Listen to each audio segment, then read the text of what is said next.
चाणक्य नीति का तीसरा अध्याय। अत्यधिक सुंदरता के कारण सीता हरण हुआ। अत्यंत घमंड के कारण रावण का अंत हुआ। अत्यधिक दान देने से कर्ण राजा बलि को बंधन में बांधना पड़ा।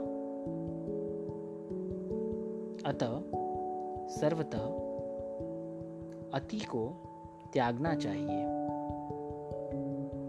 इस दुनिया में ऐसा किसी का घर है जिस पर कोई कलंक नहीं। वह कौन है जो रोग और दुख से मुक्त है, सदा सुखी, किसी को नहीं रहता। एक दुर्जन और एक सर्प में यह अंतर है कि सांप तभी डंक मारेगा जब उसकी जान को खतरा होगा, लेकिन दुर्जन पग पग पर हानि पहुंचाने की कोशिश करेगा। ऐसे अनेक पुत्र किसी काम के नहीं होते हैं जो दुख दें और निराशा पैदा करें। इससे तो वह एक ही पुत्र अच्छा है जो संपूर्ण घर को सहारा और शांति प्रदान करे। कुल की रक्षा के लिए एक सदस्य का बलिदान दे। गांव की रक्षा के लिए एक कुल का बलिदान दे। देश की रक्षा के लिए एक गांव का बलिदान दे। आत्मा की रक्षा के लिए देश का बलिदान दे। कोयल की सुंदरता उसके गायन में है। एक स्त्री की सुंदरता उसके अपने परिवार के प्रति समर्पण में है। एक बदसूरत आदमी की सुंदरता उसके ज्ञान में है तथा एक तपस्वी की सुंदरता उसकी क्षमाशीलता में है। जब प्रलय का समय आता है तो समुद्र भी अपनी मर्यादा छोड़कर किनारों को छोड़ अथवा तोड़ जाते हैं, लेकिन सज्जन पुरुष प्रलय के समान भयंकर आपत्ति एवं विपत्ति में भी अपनी मर्यादा नहीं भूलते। जिस तरह सारा वन केवल एक ही पुष्प एवं सुगंध भरे वृक्ष से महक जाता है, उसी तरह एक ही गुणवान पुत्र पूरे कुल का नाम बढ़ाता है। जिस प्रकार केवल एक ही सूखा हुआ जलता वृक्ष संपूर्ण वन को जला देता है, उसी प्रकार एक ही कुपुत्र सारे कुल की मान, मर्यादा और प्रतिष्ठा को नष्ट कर देता है। जो उद्यमशील है वो गरीब नहीं हो सकते।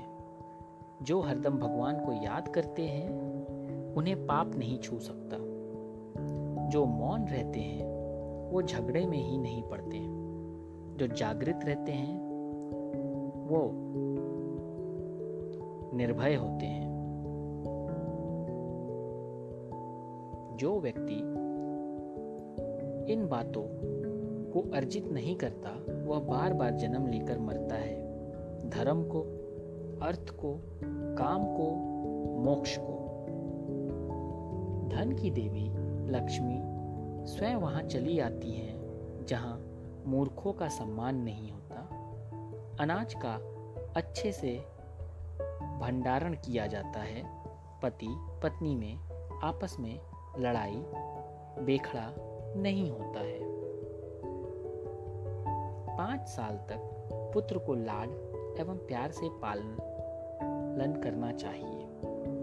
10 साल तक उसे छड़ी की मार से डराएं, लेकिन जब वह 16 साल का हो जाए तो उससे मित्र के समान व्यवहार करें। मनुष्य के कुल की ख्याति उसके आचरण से होती है। मनुष्य के बोल चाल से उसके देश की ख्याति बढ़ती है। मान सम्मान उसके प्रेम को एवं उसके शरीर का गठन उसे भोजन से बढ़ाता है। मूर्ख के साथ मित्रता नहीं रखनी चाहिए। मूर्खों के साथ मित्रता नहीं रखनी चाहिए, उन्हें त्याग देना ही उचित है, क्योंकि प्रत्यक्ष रूप से वे दो पैर वाले पशु के समान हैं, जो अपने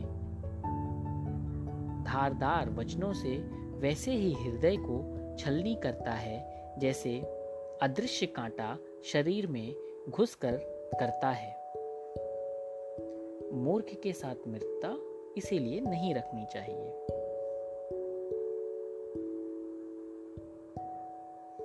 राजा लोग अपने आसपास अच्छे कुल के लोगों को इसलिए रखते हैं क्योंकि ऐसे लोग ना आरंभ में, ना बीच में और ना ही अंत में साथ छोड़कर जाते हैं।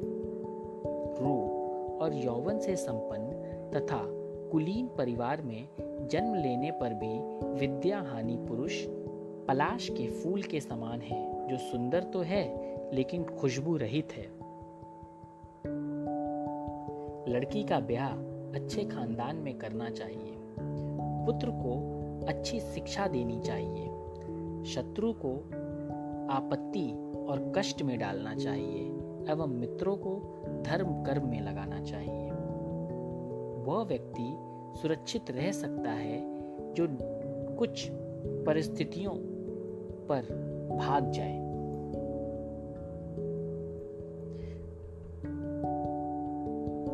भयावह अपवाद, विदेश आक्रमण, भयंकर अकाल, दुष्ट व्यक्ति का संग। जब भी भयावह अपवाद हो, विदेश का आक्रमण हो, भयंकर अकाल आए, दुष्ट व्यक्ति का संग मिले, ऐसे में व्यक्ति सुरक्षित रहने के लिए इन परिस्थितियों को छोड़ देता है। विद्वान एवं सदाचारी एक ही पुत्र के कारण संपूर्ण परिवार वैसे ही खुशहाल रहता है जैसे चंद्रमा के निकलने पर रात्रि जगमगा उठती है।